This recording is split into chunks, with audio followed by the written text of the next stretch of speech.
Okay, we are going to be going over instructions for completing the consent to exchange confidential information for the Children's Services Act. The very first thing you'll see on this form is the printed name of the child client.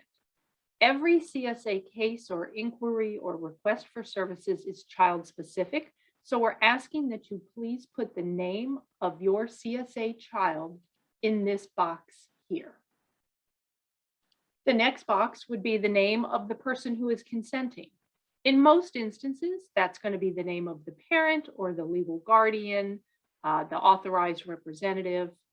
Sometimes it may be the client, the child themselves, and we'll talk about that in a little more detail.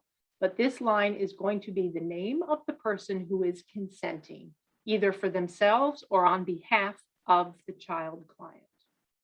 Down here, that is where you would indicate the role of the person in the box immediately above it. So is it self, is it parent, is it a power of attorney, guardian, custodian, or authorized representative?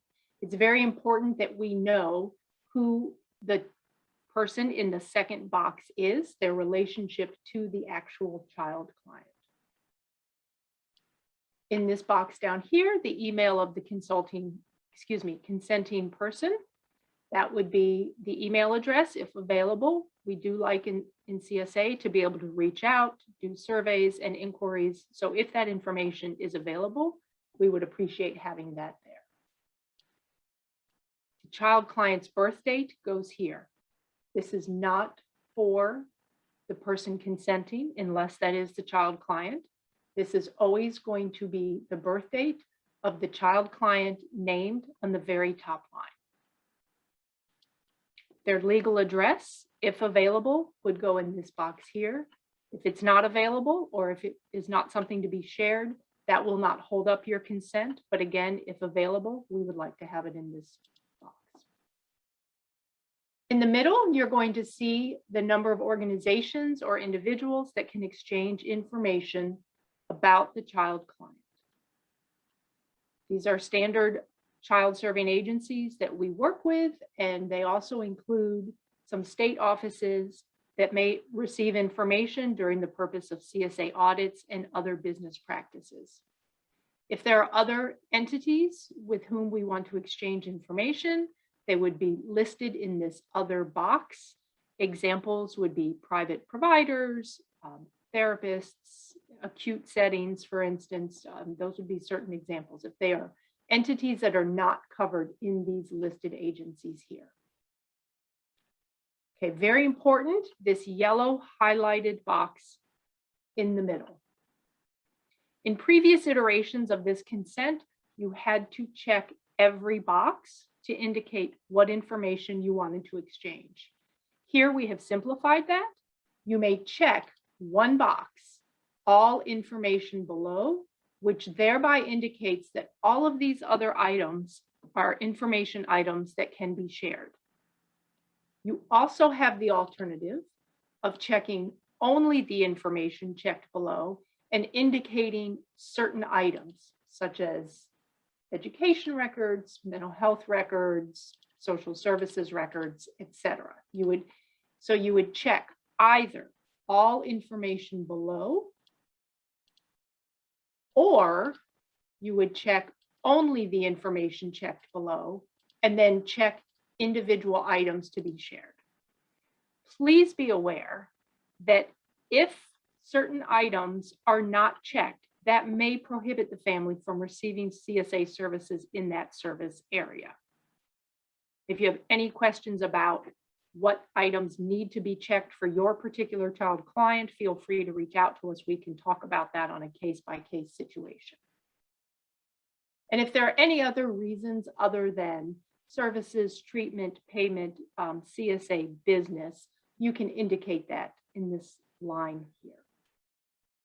Now, moving down to the signature line, please notice, signature of person consenting needs to be the person whose name is under printed name of person consenting. So whoever's name is here is the person who would sign here and date it.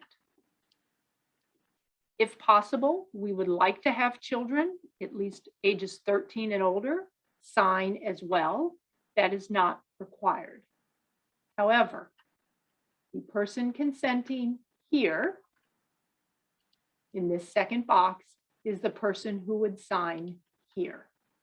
If the person consenting is in fact the youth for him or herself, it would look like their name there, their name again there, self, and then they would also sign as the person consenting. For case managers or whomever might be walking through the instructions and walking through the form with this family, your name would go there. The last piece of information that we want to make sure people are aware of, we no longer require every consent to have its own expiration date. If this field is left blank, we will automatically use this consent until the child reaches 18 or until the child's case with CSA is closed, whichever comes first.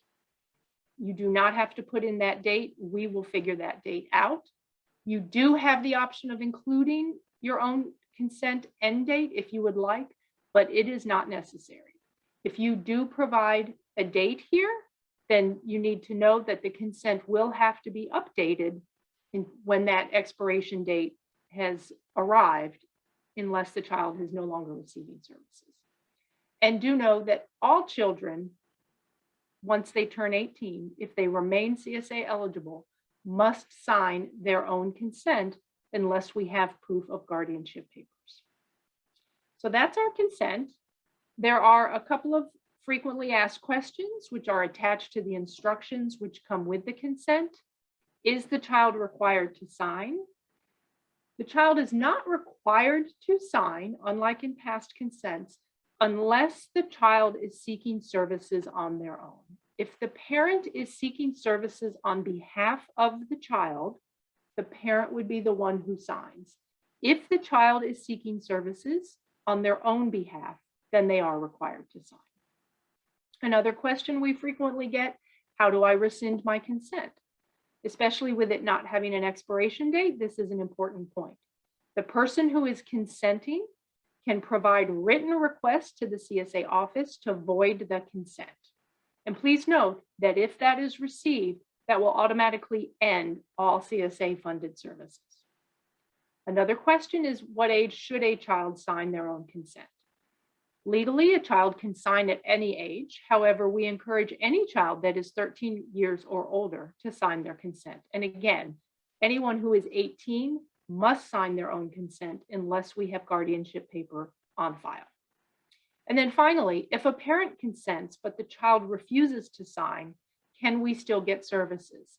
And the answer is yes, if the parent is initiating those services on the behalf of the child.